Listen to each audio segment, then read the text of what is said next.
Hey guys, welcome back to my YouTube channel Crazy Vibes with Surya. So നിങ്ങൾ എൻ്റെ channel ആദ്യമായിട്ടാണ് കാണുന്നതെങ്കിൽ video ഇഷ്ടപ്പെടുകയാണെന്നുണ്ടെങ്കിൽ like ചെയ്യുക, share ചെയ്യുക, കമൻറ്റ് ചെയ്യുക. അപ്പോൾ നമുക്ക് ഒരുപാട് സംസാരിച്ച സമയം കളയണ്ട. ഇന്നത്തെ സ്പെഷ്യൽ ഐറ്റം വന്നിട്ട് മാംഗോ വെച്ചിട്ട് നമ്മളൊരു കാര്യം ഉണ്ടാക്കാൻ പോവാണ്. ഞാൻ ചില സംഭവങ്ങളൊക്കെ ചില റെസിപ്പീസൊക്കെ എൻ്റെ ലൈഫിൽ ഞാൻ ട്രൈ ചെയ്യുമ്പം എനിക്ക് ലൈഫ് ലോങ് അതല്ലെങ്കിൽ ഇനിയും വീണ്ടും ഇത് ട്രൈ ചെയ്യണം എന്ന് തോന്നാറുണ്ട്. അതിൽ പെടുന്ന ഒരു ഐറ്റമാണിത്. നമ്മളിന്ന് ഉണ്ടാക്കാൻ പോകുന്നത് മാംഗോ പായസമാണ്. നല്ല പഴുത്ത മാങ്ങ, നാടൻ മാങ്ങ കിട്ടിക്കഴിഞ്ഞാൽ നിങ്ങൾക്ക് ഇത് ഉണ്ടാക്കാം. പ്രത്യേകിച്ച് ഇത് പിള്ളേർ സെറ്റിന്, അതായത് കൊച്ചു പിള്ളേർക്കൊക്കെ നന്നായിട്ട് ഇഷ്ടപ്പെടും. ഞാനിത് ഉണ്ടാക്കി വീട്ടിൽ കൊടുത്തപ്പോൾ ആദ്യം ഞാൻ കൊടുത്തത് ഞങ്ങളുടെ അമ്മച്ചിക്ക് കേട്ടോ.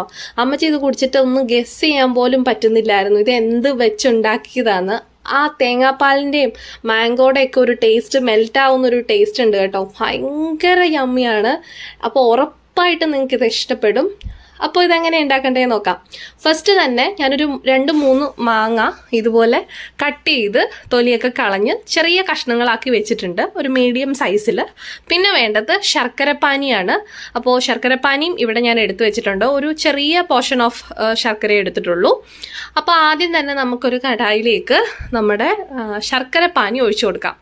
ഈ പാനിയിൽ വേണം കിടന്നിട്ട് നമ്മുടെ മാംഗോസൊക്കെ നല്ല മെൽറ്റായിട്ട് നല്ല വെന്ത് ഉടഞ്ഞ് നല്ല റെഡിയായി വരാൻ. പിന്നെ മാംഗോ എടുക്കുമ്പോൾ ശ്രദ്ധിക്കേണ്ട ഒരു കാര്യം എന്താ ചോദിച്ചു കഴിഞ്ഞാൽ, നമ്മൾ ഒരുപാട് ദശ കട്ടിയുള്ള മാംഗോസൊക്കെ നമ്മുടെ സൂപ്പർ മാർക്കറ്റ്സിലും അതല്ലെങ്കിൽ ഫ്രൂട്ട് സ്റ്റോറിലൊക്കെ പോയി കഴിഞ്ഞാൽ കിട്ടും. അങ്ങനെയുള്ളതൊന്നും എടുക്കരുത്. നമ്മൾ ഈ സൂപ്പർ മാർക്കറ്റിലൊക്കെ പല സെക്ഷനിൽ ഫ്രൂട്ട്സിൻ്റെ അവിടെ ചെന്ന് കഴിഞ്ഞാൽ പല മാംഗോസ് കാണും. അതിന് പലതിനും അതിൻ്റെ ആ ഒരു ദശയ്ക്ക് നല്ല കട്ടി കാണും ചിലതിന്. അപ്പോൾ അത്രയും കട്ടിയുള്ളത് വേണ്ട. ഞാനിവിടെ എടുത്തിരിക്കുന്നത് സാധാ നമ്മുടെ നാട്ടുമാങ്ങ പഴുത്തതാണ്. അപ്പോൾ നിങ്ങൾ അങ്ങനെ കിട്ടുന്നെങ്കിൽ അതെടുത്താലും മതി. പിന്നെ അല്ലെങ്കിൽ ഫ്രൂട്ട്സ് കടയിൽ നിന്നൊക്കെ വാങ്ങുന്ന മാംഗോ ആണെങ്കിൽ ദശ കട്ടിയില്ലാത്തത് തന്നെ നോക്കി വാങ്ങുക കേട്ടോ. അപ്പോൾ അതെ, ശർക്കര പാനിയിലേക്ക് നമ്മൾ കട്ട് ചെയ്ത് വെച്ചിട്ടുള്ള മാംഗോസിൻ്റെ പീസസ് ഇട്ട് കൊടുത്തു. ഇനി ഇതൊന്ന് ഫ്ലെയിം കുറച്ച് വെച്ചിട്ട് നന്നായിട്ടൊന്ന് വേവിച്ചെടുക്കാം. ഇത് വെന്ത് കഴിയുമ്പോൾ നമുക്ക് ഈ ഒരു നമ്മുടെ തവി വെച്ചിട്ട് തന്നെ ജസ്റ്റ് ഒന്ന് ഉടച്ചു കൊടുക്കുമ്പോൾ മാംഗോയും ശർക്കര പാനിയും കൂടെ നന്നായിട്ട് മിക്സ് ആവും. ആ ഒരു പരുവത്തിൽ നമുക്കൊരു പേസ്റ്റ് പോലെയൊക്കെ കിട്ടും. ഏകദേശം ചെറിയ കഷ്ണങ്ങളൊക്കെ ഇങ്ങനെ മുഴച്ചു കിടക്കും. എല്ലാം നന്നായിട്ട് അങ്ങ് മിക്സ് ചെയ്ത് ഉടയ്ക്കേണ്ട ആവശ്യമില്ല. ചെറുതായിട്ടൊക്കെ ഇങ്ങനെ ഇടയ്ക്ക് കിടക്കുന്നത് നല്ലതാണ്. അപ്പോൾ ഞാൻ പറഞ്ഞില്ലേ, ഇത് ഉണ്ടാക്കി നോക്കിയിട്ട് എനിക്ക് തന്നെ ഇത് അടിപൊളി എന്ന് തോന്നിപ്പോയൊരു സംഭവമാണ്. നമുക്ക് ഈ വിഷു അങ്ങനെയൊക്കെ സ്പെഷ്യൽ ഡേയ്സ് ഒക്കെ വരുമ്പോൾ എപ്പോഴും ഈ പ്രഥമൻ, അരിയട പായസം, അതല്ലെങ്കിൽ സേമിയ, പിന്നെ പാൽപ്പായസം, ഇതൊക്കെ ഒന്ന് മാറ്റി പിടിച്ചിട്ട് ട്രൈ ചെയ്യാൻ പറ്റുന്ന ഒരു പായസമാണിത്. നല്ല യമ്മിയാണ് കേട്ടോ. അപ്പോൾ അതിൻ്റെ കൂട്ടത്തിൽ ഇനി ഇതൊന്ന് തിള വന്ന് കഴിയുമ്പോൾ നമ്മൾ എന്ത് ചെയ്യുക, കുറച്ച് ചവ്വരി, ഞാൻ വേവിച്ചിട്ടൊന്നുമല്ല, വെറുതെ കുറച്ച് ഒരു അരക്കൈ അളവിൽ ചവ്വരി എടുത്തിട്ടുണ്ട്. ഇതിപ്പോൾ ഞാനൊരു 3 മാംഗോ ആണ് ചേർത്തിരിക്കുന്നത്. അപ്പോൾ അതിന് ഉപയോഗിച്ചിരിക്കുന്ന ശർക്കരപ്പാനിയുടെ അളവൊക്കെ നിങ്ങൾ കണ്ടു കാണുമല്ലോ അല്ലേ. ഇനി നമുക്ക് ഇതുപോലെ ഞാൻ തവി വെച്ചിട്ട് ജസ്റ്റ് ഒന്ന് ഇളക്കി കൊടുത്തപ്പോൾ ഈ ഒരു പരുവത്തിൽ കിട്ടിയിട്ടുണ്ട്. നിങ്ങൾക്ക് ഇതിലും കുറച്ചുകൂടെ മെൽറ്റായിട്ട് വേണം എന്നുണ്ടെങ്കിൽ നന്നായിട്ടൊന്ന് തവി വെച്ച് ഉടച്ചു കൊടുത്താൽ മതി. പിന്നെ ഇത് അതായത് നമ്മുടെ ഫ്ലെയിം ഒത്തിരി കൂട്ടി വെച്ചിട്ട് കുക്ക് ചെയ്യാനായിട്ട് ശ്രമിക്കരുത്. പെട്ടെന്ന് വെന്ത് പോയിട്ട് ശർക്കരപ്പാനിയൊക്കെ ഭയങ്കര തിക്കായിപ്പോവും. അങ്ങനെ ചെയ്യരുത്. ടൈം എടുത്ത് തന്നെ ചെയ്യുക. ഈ ഒരു പ്രോസസ്സ് കഴിഞ്ഞ് കഴിഞ്ഞാൽ പിന്നെ എല്ലാം ഭയങ്കര സിമ്പിളാണ്. സാധാരണ പായസം ഉണ്ടാക്കുന്ന പോലെ ഒത്തിരി കഷ്ടപ്പാടൊന്നും ഇല്ല. ഭയങ്കര പെട്ടെന്ന് ഉണ്ടാക്കാൻ പറ്റും. എനിക്ക് തോന്നുന്നു ഒരു അരമണിക്കൂർ വേണ്ട എന്ന് തോന്നുന്നു ഇത് ഉണ്ടാക്കാൻ വേണ്ടിയിട്ട്. ഒരു 25 മിനിറ്റ്സ്, ഒരു 20 മിനിറ്റ്സ് ഒക്കെ ഉണ്ടെങ്കിൽ ഉണ്ടാക്കിയെടുക്കാൻ പറ്റും. ഐ മീൻ, ഈ തേങ്ങാപ്പാലൊക്കെ നിങ്ങൾ എടുത്ത് വെച്ചേക്കുവാണെങ്കിൽ വളരെ പെട്ടെന്ന് ഉണ്ടാക്കാൻ പറ്റും. അപ്പോൾ ഞാനിവിടെ ഇത് ഇത്രയും മിക്സായി നല്ല സെറ്റായി വന്ന സമയത്ത് ഒരു അര കപ്പിൽ കാണും പശുവിൻ പാല് ചേർത്ത് കൊടുത്തിട്ടുണ്ട്. അതിപ്പോൾ നിങ്ങൾക്ക് വേണമെങ്കിൽ പശുവിൻ പാല് ഇപ്പോൾ കറക്റ്റ് ഇല്ലെങ്കിൽ നമ്മുടെ സാധാ പാൽപ്പൊടി മിക്സ് ചെയ്തിട്ട് അത് ആഡ് ചെയ്താലും മതി. ഞാനിപ്പോൾ ഇവിടെ പാല് ചേർത്തിട്ടുണ്ട്.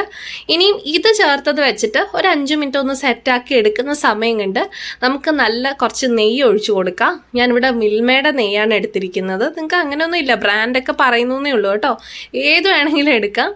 അപ്പോൾ അതിലേക്ക് നമ്മൾ കുറച്ച് തേങ്ങാക്കൊത്താണ് ഇടുന്നത്. ഞാൻ ഇതിനകത്ത് കശുവണ്ടി അല്ലെങ്കിൽ ബാദാം അങ്ങനത്തെ ഒന്നും ആഡ് ചെയ്തിട്ടില്ല. എനിക്കൊരു നാടൻ സ്റ്റൈലിൽ ഇത് കോരി കുടിക്കണം എന്നൊരാഗ്രഹത്തിലാണ് ഇത് ഞാൻ ഉണ്ടാക്കിയത്.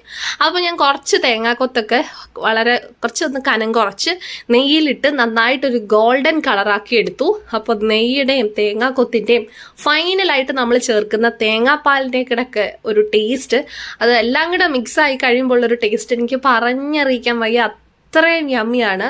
പായസം ലവേഴ്സിന് ട്രൈ ചെയ്യാൻ പറ്റുന്ന അല്ലെങ്കിൽ ഭയങ്കര സ്വീറ്റ് ഇഷ്ടപ്പെടുന്ന ആൾക്കാർക്ക് നല്ലൊരു ഐറ്റം ആണിത്. അപ്പോൾ ഇത് നന്നായിട്ട് മിക്സ് ചെയ്യുക. ഞാനിവിടെ നെയ്യൊക്കെ ഒഴിച്ച് നന്നായിട്ട് മിക്സ് ചെയ്തിട്ടുണ്ട്. ഈ ഏകദേശം ഈ ഒരു പരുവത്തിൽ കിട്ടുമ്പോഴത്തേക്ക് നിങ്ങൾക്ക് വേണമെങ്കിൽ ഫ്ലെയിം ഓഫ് ചെയ്ത് ഇത് എടുക്കാം. അതല്ലെങ്കിൽ ലാസ്റ്റ് നിങ്ങൾക്ക് എന്ത് ചെയ്യാം, കുറച്ചും കൂടെ പാലോ ഒക്കെ ചേർത്ത് കൊടുക്കാം. ഞാനിവിടെ ആ മധുരം ഒന്ന് ബാലൻസ് ചെയ്യാൻ വേണ്ടിയിട്ട് ഒരു പിഞ്ച് ഓഫ് സോൾട്ട് കൂടെ ചേർത്ത് കൊടുക്കുന്നുണ്ട്. അപ്പോൾ പ്രത്യേകം ശ്രദ്ധിക്കുക, സോൾട്ട് ചേർത്ത് കൊടുക്കുമ്പോൾ വളരെ കുറച്ച് ക്വാണ്ടിറ്റിയിൽ ഇടാവൂ. നമ്മുടെ ഷുഗറും ആ ഒരു സോൾട്ടി ടേസ്റ്റും കൂടെ ഒന്ന് ബാലൻസ്ഡ് ആവാൻ വേണ്ടിയിട്ടാണ് അങ്ങനെ ചെയ്യുന്നത്. അപ്പോൾ ഫൈനലി ഞാൻ കുറച്ച് തേങ്ങാപ്പാൽ ഒഴിച്ചു കൊടുത്തു. അതിനുശേഷം ഒരു ബൗളിലേക്ക് സെർവ് ചെയ്ത് വെച്ചിട്ടുണ്ട്. അപ്പോൾ ബാക്കി ഞാൻ കുറച്ചൊന്ന് ഗാർണിഷ് ചെയ്യാൻ വേണ്ടിയിട്ടൊക്കെ കുറച്ച് കോക്കനട്ട് മിൽക്ക് മാറ്റി വെച്ചായിരുന്നു. അത് മണ്ടയിലൊന്ന് ഒഴിച്ചു കൊടുത്തു എന്നേ ഉള്ളൂ കേട്ടോ. എൻ്റെ പൊന്നോ, കുറച്ച് അങ്ങോട്ട് തണുത്ത് കഴിഞ്ഞിട്ട് ഒരു ചെറിയ ചൂടോടെ ഒരു സ്പൂണൊക്കെ ഇട്ട് കോരി കുടിച്ചപ്പോൾ എന്തൊരു മെൽറ്റിംഗ് ടേസ്റ്റ് ആയിരുന്നെന്നറിയോ. നല്ല ഏലക്കപ്പൊടിയൊക്കെ ഞാൻ ചേർത്തിട്ടുണ്ട്. അപ്പോൾ നിങ്ങൾക്ക് വേണമെങ്കിൽ ചുക്കുപൊടിയും കൂടെ ആഡ് ചെയ്യാം. അപ്പോൾ ഞാനിവിടെ ഏലക്ക പൗഡറാണ് ചേർത്തത്, ചുക്കുപൊടി ചേർത്തില്ല. അതും ഇട്ടാലും നന്നായിരിക്കും. പിന്നെ കിസ്മസ് ഒക്കെ ഇടാൻ ഇഷ്ടമുള്ള ആൾക്കാരാണെങ്കിൽ അങ്ങനെയും ചേർത്തോളൂ കേട്ടോ. അപ്പോൾ ഉറപ്പായിട്ടും ഇതൊന്ന് ട്രൈ ചെയ്ത് നോക്കണം. നമുക്ക് മറ്റൊരു വീഡിയോ കാണാം. അതുവരേക്കും this is bye from Soya. So thanks for watching. Channel ഇഷ്ടപ്പെടുവാണെങ്കിൽ ലൈക്ക് ചെയ്യണം, ഷെയർ ചെയ്യണം. So by.